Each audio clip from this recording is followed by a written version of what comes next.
بہت تیز رفتار ہوتے ہیں، جلدی سے ایک جگہ سے دوسری جگہ پہنچ جاتے ہیں، آسمان کی طرف تیزی سے چڑھ جاتے ہیں۔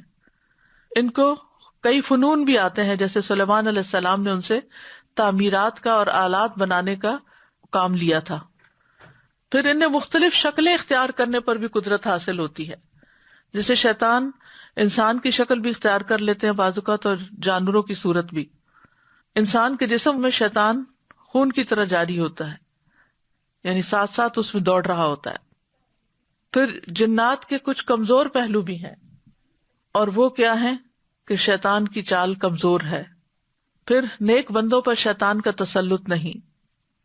مضبوط ایمان والے بندوں سے شیطان ڈرتا بھی ہے، جیسے عمر رضی اللہ عنہ تھے۔ سلیمان علیہ السلام کے لیے جنات مطیع کر دیے گئے تھے۔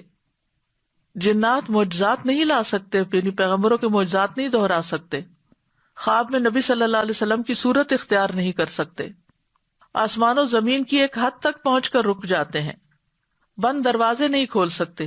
یہ چند ان کی کمزوریاں ہیں کہ وہ یہ کرنے پہ قادر نہیں، یہ معلوم ہونی چاہیے تاکہ انسان بلا وجہ کے وسوسوں اور خوف میں مبتلا نہ ہو۔